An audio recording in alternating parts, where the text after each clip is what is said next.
Assalamualaikum warahmatullahi wabarakatuh. Salam sejahtera untuk kita semua.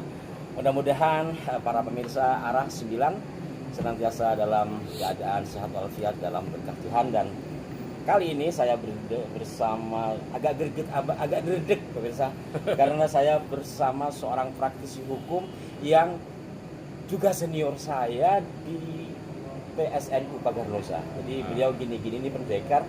Kalau dulu pendekar fisik, pendekar pemikiran, sekarang pendekar hukum. Siapa beliau? Beliau adalah Bapak Taufik CH SH MH.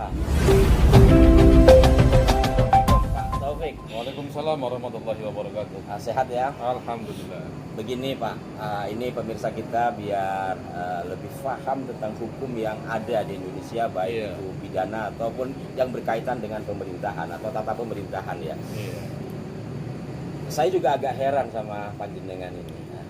Jadi Pak Taufik ini aslinya juga kiai ya, karena beliau aktif di NU, bahkan membangun jaringan-jaringannya sangat luar biasa. Beliau juga dosen dulu di perguruan tinggi UIN Wali Songo Semarang. Dan sekarang beliau bergerak di bidang hukum. Lah, sebagian orang Pak melihat hukum kita ini karena katanya itu kan diadopsi dari hukum yang dibuat oleh Belanda, sehingga hukum yang diterapkan di Indonesia ini dianggap tauhid. Nah, Pak Taufik sebagai kiai, sebagai kiai NU, bagaimana menyikapi pandangan seperti itu Pak? Ya, jadi ada sedikit kesalahpahaman publik terkait dengan sistem hukum di Indonesia. Memang dulu kesan yang sangat kental adalah bahwa hukum ini warisan Belanda, kan begitu? Ya. Namun dalam kenyataan dan perkembangan hukum di Indonesia, terutama ketika Menteri Hukum dan HAM-nya itu dipegang oleh Pak Yusril Iza Mahendra, kebetulan beliau adalah guru saya dalam hal keadvokatan, karena kebetulan beliau juga bareng-bareng sama saya yang membackup berdirinya APSI. Jadi APSI berdiri karena menterinya Pak Yusril. Ini di masa Pak Yusril, di masa Pak Yusril. Nah, di masa beliau ini diarahkan secara tegas dan jelas bahwa pembangunan hukum nasional ini diambil dari 3 sumber utama. Pertama adalah hukum Islam, kedua hukum adat, ketiga hukum Barat. Nah, ada pemahaman yang semestinya harus diluruskan di sini adalah bahwa ketika kita berbicara hukum Barat, jangan terus kita berpikir a priori bahwa Barat itu jelek, Barat itu salah, tauhid, jangan. Karena di antara nilai-nilai Barat pun ada yang baik untuk kita adopsi. Nah, yang tidak boleh disalahpahami adalah sumber hukum itu jelas bahwa pertama adalah hukum Islam karena kita mayoritas adalah Muslim, dan di doktrin agama kita dalam Al-Quran hadis kan itu full hukum di situ, nilai historis kan. Nah, itu pula hukum adat. Nah, karena di sini banyak divine law atau hukum-hukum yang hidup di tengah masyarakat yang masih diakui, di samping apa yang ada dari Hindia Belanda itu kita tidak nafikan. Biasanya kan ketika orang berbicara hukum, larinya itu kan pada persoalan pidana yang lebih banyak dipersoalkan. Sementara hukum-hukum adat yang berkaitan dengan tradisi tidak terlalu ya. Contoh umpamanya ketika pembagian waris itu kan terkait dengan hukum syariat. Tapi di sebagian wilayah kan ada menggunakan hukum adat padahal dia adalah Muslim. Nah, kalau terkait dengan yang pidana Pak, orang melihat ketika kita ngaji fikih umumnya mencuri potong tangan. Sehingga ketika mencuri itu hanya dipenjara sekian tahun alias tidak dipotong tangan, itu dianggap melanggar syariat. Bagaimana pandangan Pak Taufik? Jadi begini, hukum itu adalah apa yang terjadi di meja hijau. Sementara pasal-pasal itu hanya sekedar rujukan untuk dijadikan sebagai dasar pemikiran hakim untuk memperkuat keyakinan hakim di dalam memutuskan perkara. Nah, di sini peran advokat adalah membantu membangun keyakinan hakim agar hakim ini tidak berpikir semata-mata normatif kepada pasal-pasal yang telah ada, tetapi harus menggali hukum yang berkembang di tengah-tengah masyarakat. Nah, ketika yang dihadapi adalah masyarakat Muslim, maka lihatlah apa yang dilakukan oleh komunitas muslim. Oh begitu ya? Iya, termasuk tradisi dan cara berpikir muslim dalam persoalan itu. Berarti 3 poin tadi itu hukum agama Islam dalam hal Iya. ini bagi yang muslim ya. Hmm. Kemudian ada hukum adat dan hukum yang diadopsi dari Iya. barat, itu dikombin ketika Dikombin. dalam Nah. pemutusan sebuah perkara. Nah, contoh kasus yang sekarang terjadi, kasusnya Habib Rizik contohnya. Iya. Itu dalam pledoi itu advokat yang tergabung di situ memasukkan nilai-nilai keislaman baik yang dalam Al-Quran maupun dalam hadis dituangkan sebagai muqaddimah untuk mempengaruhi hakim agar hakim paham tentang narasi yang akan dibangun dalam pledoi itu. Nah, baru setelah sekian banyak dalil dipaparkan, masuklah kekuatan adat. Nah, baru di belakang itu sumber hukum positif yang sudah ada sebagai rujukan. Sumber hukum positif ini yang masih mengadopsi dari Belanda itu atau gimana Pak? Ya, bukan dari Belanda, karena sekarang kan sudah banyak hukum-hukum baru yang sudah didesain oleh para legislator kita yang memang sebagian besar masih beraroma kolonial, beraroma Hindia Belanda, tapi banyak sudah perubahan-perubahan yang sudah didesain Made in Indonesia asli. sudah banyak, walaupun diilhami oleh pemikiran Barat, tapi diambil yang baik-baiknya saja kan begitu. Jika takutnya dihilangkan kan begitu. Ya apalagi kita hidup di Indonesia yang beragam ya. Betul. Yang beragam, dan kalau saya murni bicara hukum Islam, Iya. hukum potong tangan contoh. Mm-mm. Kalau bagi pencuri, apakah memang harus potong tangan atau efek jera sebenarnya yang akan diambil dari situ? Kalau dalam penafsiran Pak Taufik sebagai Ya, praktisi jadi hukum. begini, ada diskusi yang menarik antara saya dengan Pak Yusuf Kalla waktu itu, ketika saya menanyakan terkait dengan isu bahwa Habib Rizik pernah menawarkan kepada Yusuf Kalla suara untuk dukungan ketika Pak Yusuf Kalla mau nyalon presiden ya. dengan Pak Wiranto kan waktu itu. Iya, iya.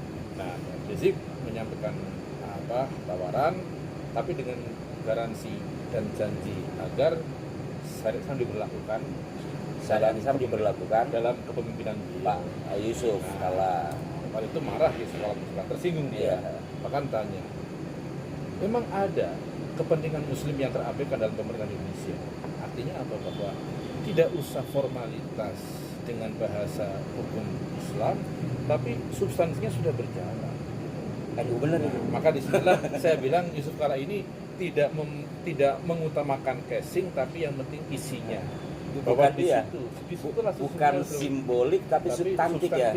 Ini cara berpikirnya Gus Dur kan begitu. Iya, iya. Ngapain mempertimbangkan membicarakan masalah baju, masalah pecis, tapi rohnya tidak tersentuh. Nah, kan itu yang Betul. Kalau agak melebar sedikit kepada mereka yang masih sampai hari ini, ketika undang-undang kita atau hukum kita dianggap masih berbau tauhid, itu pendapat Pak Taufik seperti apa? itu sangat keliru. Ya, karena sekali lagi hukum itu adalah apa yang terjadi di meja hijau.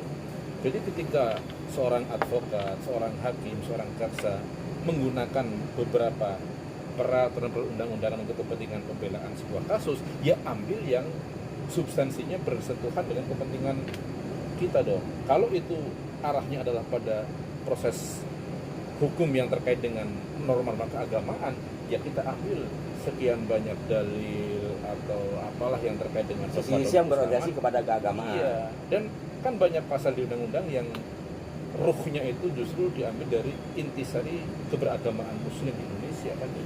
Tapi pemirsa ya, kalau kita lihat di media massa itu agak aneh juga. Mereka yang menganggap tauhid kan gitu Pak Taufik ya. Terhadap peradilan dan hukum yang ada di Indonesia itu dianggap tauhid, tapi ketika kena kasus mereka juga pakai pengacara yang tauhid pula.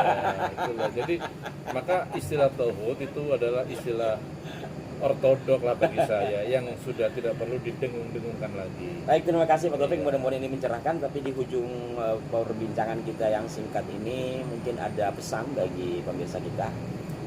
Ya, jadi marilah kita pahami secara utuh bahwa pembangunan hukum nasional ini masih terus berjalan.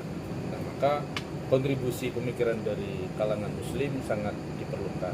Apalagi ketika kita harus membantu seseorang yang sedang tersandung kasus hukum, maka marilah kita warnai proses pembelaan dengan dasar dalil-dalil baik dari Quran maupun hadis dan sekian banyak ajaran agama. Untuk apa? mempengaruhi cara berpikir hakim sehingga betul-betul apa yang diputuskan itu tidak jauh dari norma-norma etika keislaman. Itu yang paling itu. Luar biasa, bahkan pemirsa, Pak Taufik ini sedang membangun sebuah kekuatan hukum ya, yang mungkin berorientasikan kepada hukum-hukum Islam. Itu apa namanya, Pak? Ya, lewat biar pemirsa kita tahu nih, ya. jangan-jangan ada sarjana hukum juga jadi ingin begini, gabung.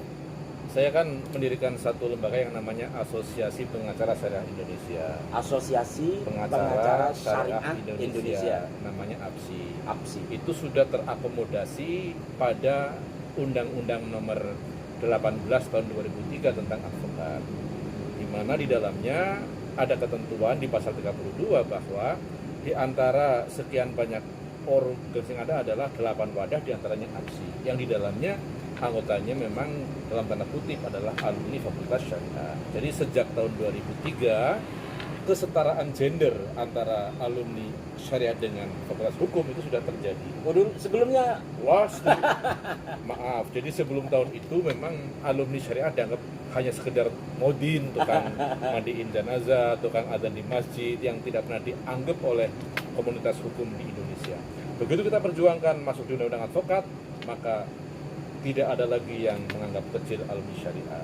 Walaupun memang cibiran itu terus datang dari mereka. Tapi perjuangan tetap jalan. Perjuangan tetap jalan agar publik yakin bahwa alumni syariah tidak bisa dianggap remeh dan bahkan dia memiliki kesempurnaan dibandingkan sarjana hukum yang hanya mengetahui hukum-hukum positif tadi ya. Positif dalam pengertian koridor hukum ya. Nanti yang syariah nggak dianggap positif lagi, karena istilah itu juga mempengaruhi. Jadi dianggap hukum negatif itu ya. Ya pemirsa ya, jadi apa yang dikerjakan atau diperjuangkan oleh Pak Taufik ini sebagai seorang kiai muda NU, mungkin masih muda lah saya lihat. Ini luar biasa, dan ini juga memotivasi bagi kawan-kawan yang mungkin ragu-ragu untuk kuliah di hukum, di bidang hukum. Sekarang sudah ada perwadahannya, dan ternyata ada 3 hal tadi penting, bahwa ada hukum agama, selain hukum yang berorientasi kepada Belanda, juga ada hukum adat yang coba dikomben, mungkin dikawinkan sehingga menjadi racikan yang pas bagi muslim di Nusantara, bagi yang muslim. Bagi yang non muslim tentu juga, kalau persoalan agama ini menjadi warna, akan menjadi kebaikan bagi mereka yang juga non muslim. Begitu Pak ya. Terima kasih, mohon maaf, mudah-mudahan bermanfaat dan ini menjadi pencerahan bagi kita semua, bil khusus bagi saya yang buta tentang hukum dan alhamdulillah juga belum pernah dihukum, Pak. Mudah-mudahan bermanfaat. Kanal ini bukan untuk menggurui, lebih kepada ingin berbagi pengetahuan dan pengalaman sehingga bernilai pendidikan. Sampai jumpa. Wassalamualaikum warahmatullahi wabarakatuh. Waalaikumsalam warahmatullahi wabarakatuh.